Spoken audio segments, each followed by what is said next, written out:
Republicans are critical of the climate change bill. It barely passed the House and faces a tough debate now in the Senate.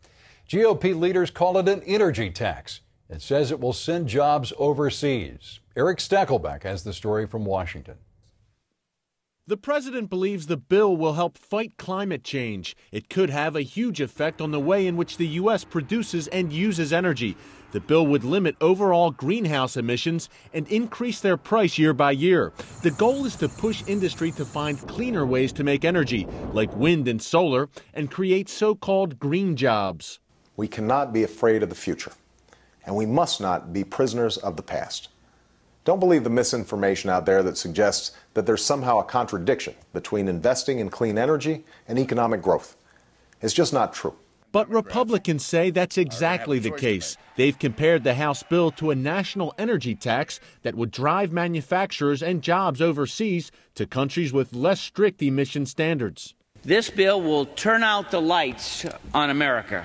And it's not just Republicans who are voicing concerns. 44 Democrats voted against the bill, which passed by just 7 votes in the House on Friday. Now it's on to the Senate, where the bill promises to face a fierce fight from Republicans. The Obama administration says the law would cost each American household between $80 and $175 a year. Republicans say the actual cost would be higher.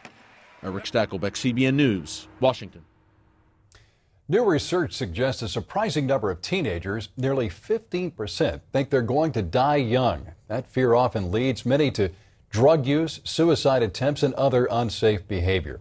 The study challenges conventional wisdom that says teens engage in risky behavior because they think they're invulnerable. The head researcher says many teens just feel hopeless and, quote, figure not much is at stake.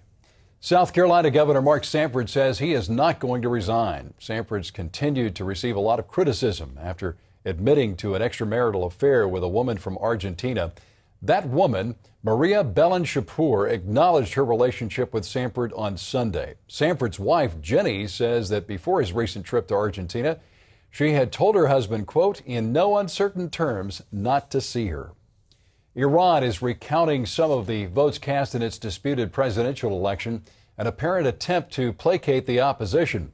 Iranian authorities reportedly had another clash with up to 3,000 protesters Sunday, and the Iranian opposition is still trying to get its message out to the outside world. One of those listening is an Iranian-born Israeli who's been talking with Iranians for years. Chris Mitchell has that story now from Jerusalem. They tell us very terrible things about what happens in Iran, the atrocities, the suppression. Menashe Amir hosts a radio program from Israel that talks directly with Iranians. They are very angry and they demand their rights and they want the cancellation of the results of the elections. In fact, they want a change of the regime. They want to have freedom. They want to live like any other nation. Amir is doubtful the protests will last, but says what's happened already has been a turning point for the Iranian people. It was a fantastic process happening in Iran because it proved that the Iranian people really know what happens inside the country. They don't agree with the actions of the regime.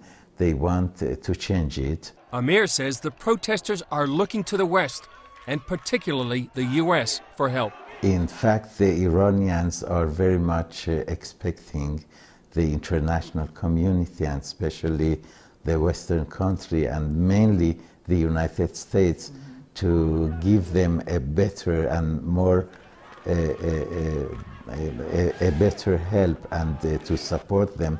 They have been very much frustrated about what President Obama said on the day that the elections have been taking place. The United States is paving the road for opening negotiations with Iran. So this is an amazing situation in the international arena that nobody wants really and practically help the Iranian people. Chris Mitchell, CBN News, Jerusalem.